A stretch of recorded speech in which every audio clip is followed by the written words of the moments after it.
I still remember the sound of the suitcase wheels scraping across the hardwood floor. It was sharp, deliberate, and unbearably slow, like each turn of those wheels was grinding something inside me down to dust. I was standing in the living room, halfway through a beer, when my wife, Clara, stepped through the door with a stranger beside her. "Daniel," she said, her voice calm, steady, rehearsed. "This is Ethan. He's moving in."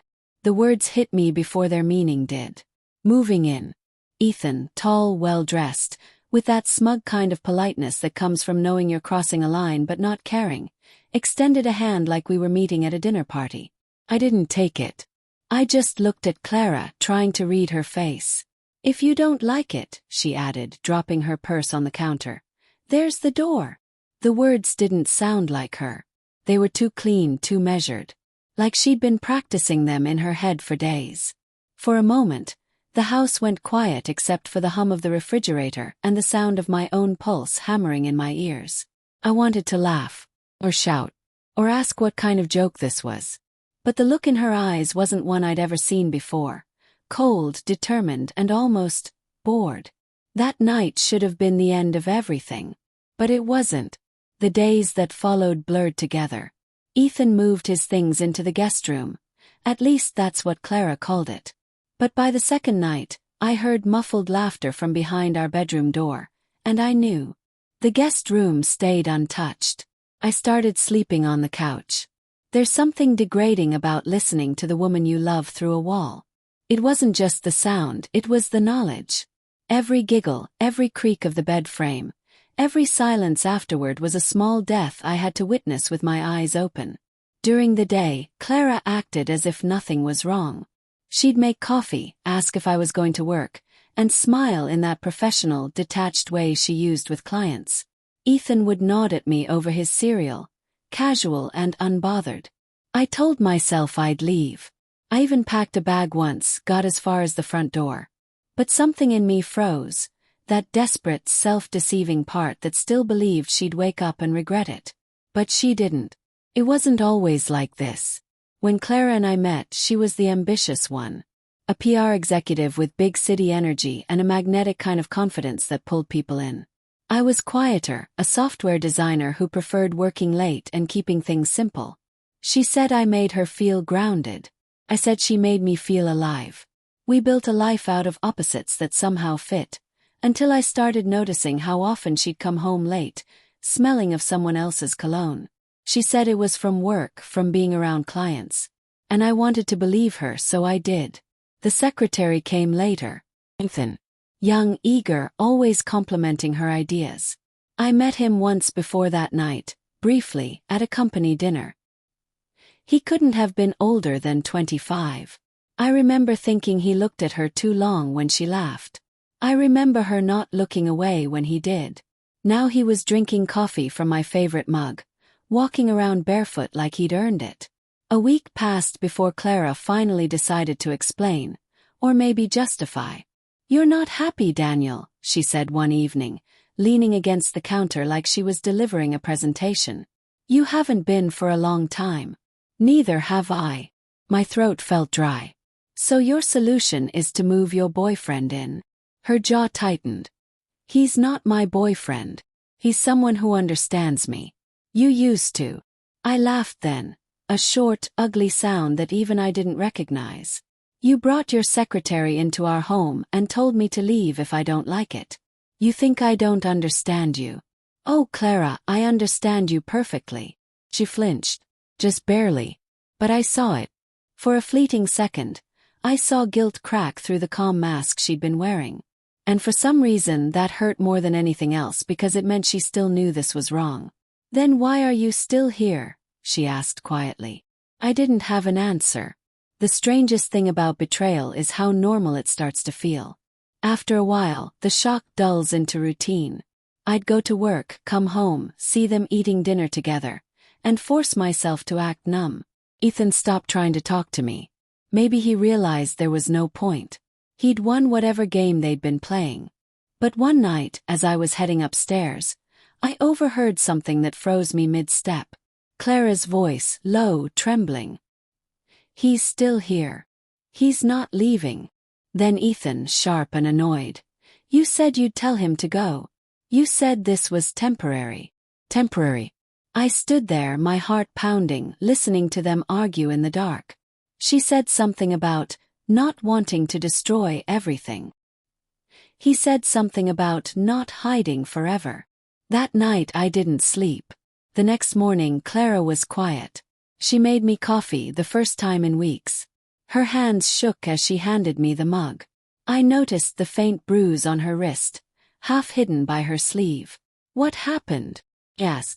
Nothing, she said too quickly. It's fine. But she didn't meet my eyes. Something had shifted between them. The power she once had, the control she flaunted, it was gone, replaced by something more fragile, more fearful. And that's when I realized Ethan wasn't what she thought he was. Over the next few days I watched him. The way he'd grab her arm when she spoke too softly. The way her laughter faded when he entered a room. The way she avoided being alone with me, as if afraid he'd see. There were small things too. Missing cash from the drawer, a cracked phone screen, a new tension in the air like static before a storm. The Clara I knew was vanishing before my eyes, replaced by someone who walked on eggshells in her own home. And yet I said nothing. Maybe I wanted to see her suffer, to feel what she'd made me feel. Or maybe I just didn't know how to help someone who'd chosen to burn everything we had. But one night that silence came to an end. It was late. The clock read 1:47 a.m. I heard raised voices coming from upstairs. Clara's tone was sharp, panicked. Ethan's, cold, dangerous. I got up slowly, my heart racing. Then came the sound of something breaking. Glass, maybe a lamp, followed by a muffled cry. I ran up the stairs before I could think. The bedroom door was slightly open. Inside, Clara was standing near the dresser, tears streaking her face. Ethan was holding her phone, his jaw tight. "You've been messaging him," he shouted. "You think I wouldn't find out?" Her voice cracked. "It's not what you think." I stepped into the room. "Put the phone down." Ethan turned, startled. His eyes flashing with something feral. "This is between us," he hissed. "No," I said, my voice low. "You made it my problem the moment you stepped into my house." For a moment no one moved. The three of us stood there, locked in a silent war that had been building for weeks. Then, slowly, Clara whispered, "Daniel, I'm sorry." The sound of it, small, broken, real, cut through everything. Ethan's grip on the phone tightened. And that's when everything truly began to unravel. Ethan's eyes flicked between us, and for the first time, I saw what Clara must have seen all along. Not charm or confidence, but control. A kind of quiet menace hiding behind a smile. He looked at her the way someone looks at something they own. I repeated, stepping closer. "Put the phone down." He smirked, but his hand trembled. "You think you can tell me what to do? You're pathetic, Daniel. She doesn't even want you here." "She didn't," Clara whispered. "But I made a mistake." That stopped him. For a long second no one spoke. The room was thick with silence, heavy, suffocating. The city lights from outside threw fractured shadows across her face, and I could see it then. The fear she'd been hiding, the shame, the exhaustion. Ethan took a step forward. "You think you can just take it back? You think he'll forgive you after what you did?" Clara's lips trembled. "I don't expect forgiveness. I just want you to leave." He laughed, a hollow, cruel sound that made my skin crawl. "Leave? You brought me here. You begged me to come." He took another step toward her, and before I realized what I was doing, I moved between them. "Touch her again," I said, "and I'll throw you out myself." Ethan's jaw tightened, but his eyes darted toward the door. He wasn't as brave without control. After a tense second, he threw the phone on the bed and brushed past me, muttering curses under his breath. The front door slammed hard enough to rattle the walls. Then there was only silence. Clara sank onto the edge of the bed, her shoulders shaking. I stood there, my hands still trembling, unsure whether it was adrenaline or something deeper. Grief, maybe. I didn't mean for it to get this far, she whispered. I wanted to feel something again. I thought I was dying inside. I sat down across from her, leaving space between us. And bringing him here, into our home, that made you feel alive? Her eyes filled with tears. No, made me feel powerful. For a while. Like I could decide something for myself. You were always so calm, Daniel. So rational. I was drowning in that silence. Her words stung, but they weren't wrong. I had been distant, lost in work, in deadlines, in the comfort of predictability. But still, nothing justified this. You could have told me, I said quietly. You could have said you were unhappy. I did, she said softly. You just stopped hearing me. For a moment I couldn't breathe.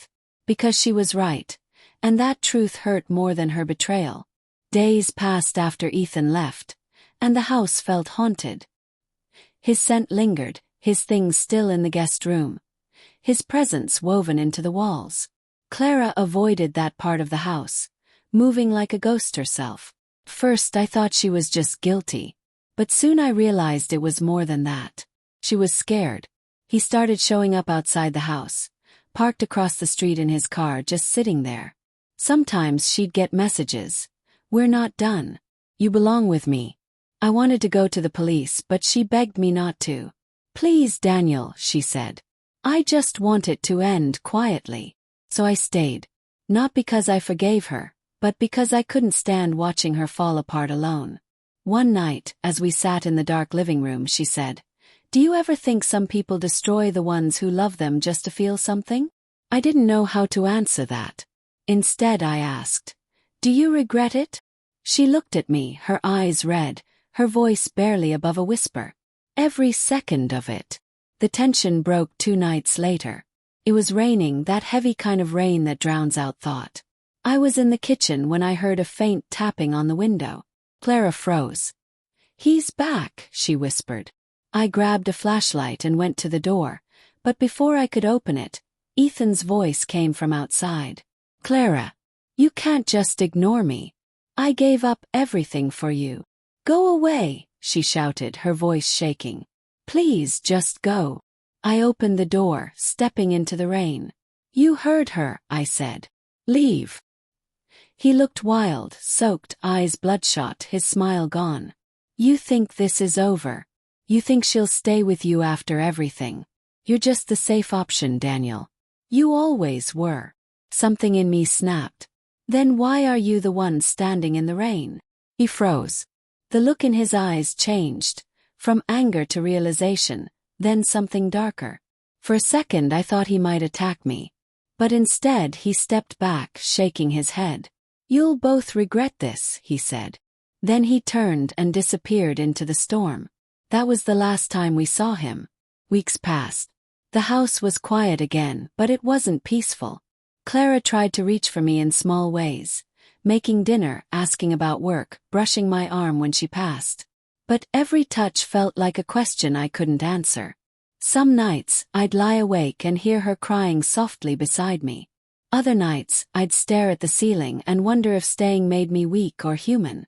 Then one morning she handed me a letter. I'm going away for a while, she said. To stay with my sister.